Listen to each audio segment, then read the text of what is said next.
ہمارا رب، ہمارا خالق، ہمارا مالک، ہمیں پیدا کرنے والا ارحم الراحمین ہے،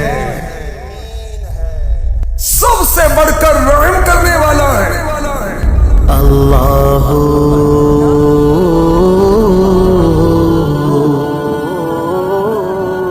یا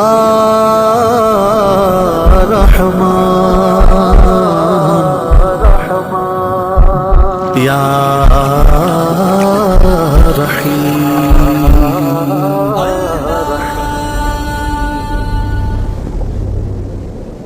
اچھا جی، میں نے فلاں کے ساتھ احسان کیا، فلاں کے ساتھ نیکی کی، میرے دل کے اندر رحم کس نے ڈالا؟ ارحم الراحمین نے۔ ماں بڑی مہربان ہے، یہ ماں کے دل میں مہربانی کس نے ڈالی؟ ارحم الراحمین نے۔ باپ اتنی مشقتیں کر کے اولاد کے لیے کما کے لاتا ہے، اس کے دل میں اولاد کے لیے رحم کس نے ڈالا؟ ارحم الراحمین نے۔ شیر، چیتے، یہ درندے، جنگل کے خطرناک جانور اپنی اولاد کو نہیں کھاتے، کیوں؟ ارحم الراحمین نے ان کے دل میں اولاد کی محبت ڈالی ہے۔ ہم کسی کا خیال کرتے ہیں، کسی پر ترس کھاتے ہیں، کسی پر رحم کرتے ہیں، کس لیے؟ کہ لوگ ہماری تعریف کریں، لوگ ہماری واہ واہ کریں، کس لیے؟ ہمیں ثواب ملے، کس لیے؟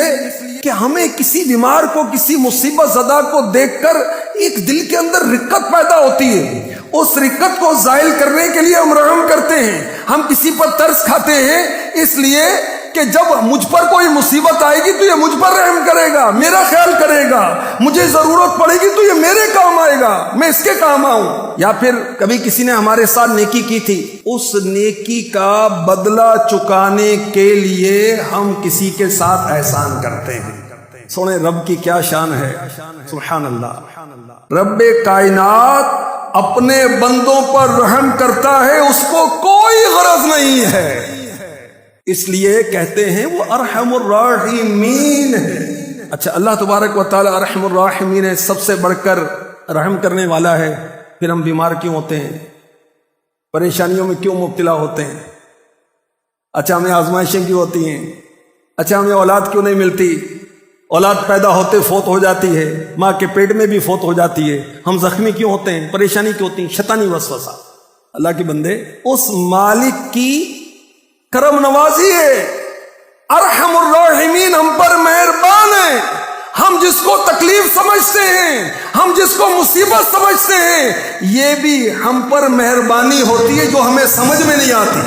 مصیبت آئی، گناہوں کی معافی ہوتی ہے، پریشانی آئی، درجات کی بلندی ہوتی ہے، اور ہم شکوہ و شکایت میں لگ جاتے ہیں۔ بخاری شریف میں ہے، میرے آقا صلی اللہ علیہ وسلم نے فرمایا، مسلمان کو کانٹا چبھتا ہے یا اس سے زیادہ کوئی تکلیف پہنچتی ہے، اللہ پاک اس کی وجہ سے اس کا ایک درجہ بلند کرتا ہے اور اس کا ایک گناہ مٹا دیتا ہے۔